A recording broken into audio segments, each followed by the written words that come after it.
Hi friends, இன்றைக்கி குக்கரில் நாட்டுக்கோழி பிரியாணி எப்படி செய்ய போகிறோன்னு தான் பார்க்க போகிறோம். வாங்க வீடியோக்குள்ளே போகலாம். ஃபர்ஸ்ட் ஆஃப் ஆல் நான் குக்கரில் வந்துட்டு தேவையான அளவுக்கு ஆயில் எடுத்துக்கிட்டேன். அதுக்கப்புறம் அது காஞ்சதும் இந்த பிரியாணி ஸ்பைசஸ் வித் ஏலக்காய் வந்து பார்த்திங்கன்னா எடுத்து போட்டுருணும். அது போட்ட உடனே நம்ம பச்சை மிளகா, வெங்காயம் ரெண்டையும் சேர்த்திக்கணும். ஏன்னா அந்த ஸ்பைசஸ்லாம் டக்குன்னு தீஞ்சிரும், சரிங்களா? ஸோ வந்து நம்ம வெங்காயம் ஆட் பண்ணிவிட்டு நல்லா வதக்கி விடணும். வெங்காயம் பார்த்திங்கன்னா நல்லா ஒரு பொன்னிறமாக வர ஸ்டேஜுக்கு வதக்கி விட்டுறணுங்க. இல்லை அப்படின்னா அது வெள்ளை வெள்ளையாக இருந்ததுன்னா டேஸ்ட் வராது அந்தளவுக்கு. ஸோ வந்து நல்லா ஒரு பொன்னிறமாக வதக்கி விட்டுக்கலாம். அதுக்கப்புறம் இஞ்சி பூண்டு பேஸ்ட்டு பார்த்திங்கன்னா நான் ஓரளவுக்கு கொஞ்சம் நிறையாவே எடுத்திருக்கேன். நான் நிறைய டைம் செஞ்சு ட்ரை பண்ணி பார்த்துட்டு இஞ்சி பூண்டு நம்ம எந்த அளவுக்கு சேர்த்திக்கிறோமோ அந்தளவுக்கு டேஸ்ட் நல்லாவே இருக்குது. அதுக்காக ரொம்ப நிறைய போட்டோம்னாலாம் நல்லா இருக்காது. நமக்கு கொஞ்சம் சேர்த்தி போட்டுக்கணும், அவ்வளோதான். நல்லா வந்து வதக்கி விடணும். அந்த இஞ்சி பூண்டோட பச்சை வாசனை போகிற அளவுக்கு நல்லா வதக்கி விடுங்க. நான் வந்து பார்த்திங்கன்னா கேஸ் ஃபாஸ்ட்டாக வச்சு தான் ஃப்ளேம் வந்து ஃபாஸ்ட்டாக வச்சு தான் எல்லாம் வதக்கி விட்டுட்டு இருந்தேன். அடுத்தது வந்து தக்காளி ஆட் பண்ணிவிட்டு அந்த பச்சை ஸ்மெல் போனதும் தக்காளி ஆட் பண்ணிக்கலாம். இப்போ தக்காளி ஆட் பண்ணது நம்ம உப்பு கண்டிப்பாக ஆட் பண்ணணுங்க. ஏன்னா அப்போ தான் தக்காளி வெங்காயம் ரெண்டுமே நல்லா வதங்கி வரும். உப்பு கல்லுப்பு நான் ஆட் பண்ணியிருக்கேன். ஆட் பண்ணிவிட்டு நல்லா வதக்கி விட்டுக்கலாம். நல்லா வதங்கி வரட்டும். அதுக்கப்புறமா நம்ம மற்ற இதெல்லாம் வந்துட்டு ஆட் பண்ணிக்கலாம். வெங்காயம் தக்காளியில் வதங்கிடுச்சு. இப்போ வந்து பார்த்திங்கன்னா பிரியாணி மசாலா நான் ஆட் பண்ண போகிறேன். நான் ஸ்பைசஸ் கம்மியாக தான் ஆட் பண்ணியிருக்கேன், பிரியாணி ஸ்பைசஸ். ஸோ அதனால பிரியாணி மசாலா கொஞ்சம் சேர்த்து ஆட் பண்ணிக்கிட்டேன். அப்புறம் கறி மசாலா கொஞ்சம் டேஸ்ட்டுக்காக கறி மசாலா கொஞ்சமாக ஆட் பண்ணிக்கிறேன். ஸ்மெல்லு பார்த்திங்கன்னா சூப்பராக இருக்கும். நல்லா ஒரு கறிக்குழம்பு ஸ்மெல்லு, பிரியாணி ஸ்மெல் ரெண்டும் கலந்த மாதிரி ஒரு சூப்பராக இருக்கும். நல்லா ஆட் பண்ணிவிட்டு நல்லா வதக்கி விட்டுக்கணும். ஒரு சிலர் பார்த்திங்கன்னா ஃபுட் கலர் ஆட் பண்ணிப்பாங்க. நான் வந்து ஃபுட் கலர் அவ்வளோக்கா ஆட் பண்ண மாட்டேன். ஏன்னா என் குழந்த சாப்பிட்றதுனால ஃபுட் கலர் அவாய்ட் பண்ணிவிடுவேன். அதுக்காக மஞ்சள் நம்ம கொஞ்சம் ஆட் பண்ணிக்கலாம். ரொம்ப நிறையா போட்டிங்க அப்படின்னா தக்காளி சாப்பாடு மாதிரி ஆகிடும். அதனால் கம்மியாக வந்து மஞ்சள் போட்டுக்கலாம். போட்டு நல்லா வதக்கி விட்டுட்டு அதுக்கப்புறம் பார்த்திங்கன்னா கொஞ்சம் நல்லா பாருங்கள், மசாலா வந்து நல்லா ஒரு குழம்பு ஸ்டேஜ் அந்த ஸ்டேஜ் மாதிரி வந்துருச்சு பாருங்கள். நல்லா வதங்கி வந்திருக்கு. வெங்காயம் தக்காளி எல்லாமே நல்லா வதங்கிடுச்சு. இப்போ வந்து பார்த்திங்கன்னா நான் சிக்கன் வந்து நல்லா சுடுதண்ணி வச்சு கழுவி எடுத்து வச்சுருக்கேன். சுடுதண்ணி, மஞ்சள், உப்பு இதெல்லாம் போட்டு நல்லா க்ளீனாக கழுவி எடுத்து வச்சுட்டேன்.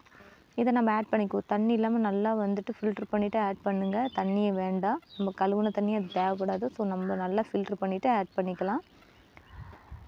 ஆட் பண்ணிவிட்டு நம்ம நல்லா இந்த மசாலாலாம் ஆல்ரெடி இருக்குல்ல, அதெல்லாம் வந்து நல்லா ஸ்ப்ரெட் ஆகி வரணும். அந்தளவுக்கு நல்லா கிளறி விடுங்க. நம்ம நாட்டுக்கோழி இப்போ எடுத்துருக்கிறதுனால கொஞ்சம் இளங்கோழியாக தான் எடுத்திருக்கோம். இருந்தாலும் ஒரு 2 விசில் விட்டோம்னா தான் கறி நல்லா வெந்து வரும். கறி வேகலைன்னா நல்லா இருக்காது. அதனால வந்து நம்ம ஒரு 2 விசில் விட்டுக்குவோம். நான் 1 கப்பு தண்ணி வந்து ஆட் பண்ணிக்கிறேன்.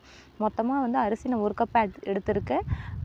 கறி வந்து பார்த்திங்கன்னா 3/4 கிலோ எடுத்திருக்கேன். ஸோ வந்து அந்த 1 கப்பு தண்ணி ஆட் பண்ணிக்கலாம். நம்ம அரிசி போடும்போது மற்றபடி மீதி இருக்க தண்ணி ஆட் பண்ணிப்போம். 1 கப்பு தண்ணி மட்டும் போதுமானது. நல்லா கிளறி விட்டுட்டு 1 கப்பு தண்ணி ஊற்றி நல்லா கிளறி விட்டுட்டு இப்போ க்ளோஸ் பண்ணிக்கலாம் குக்கரை. க்ளோஸ் பண்ணிவிட்டு அதுக்கப்புறம் 2 விசில் வந்ததும் நம்ம விசில் தூக்கி விட்டுட்டு மறுபடியும் அரிசி போட்டு வேக வைக்க வேண்டியது தான்.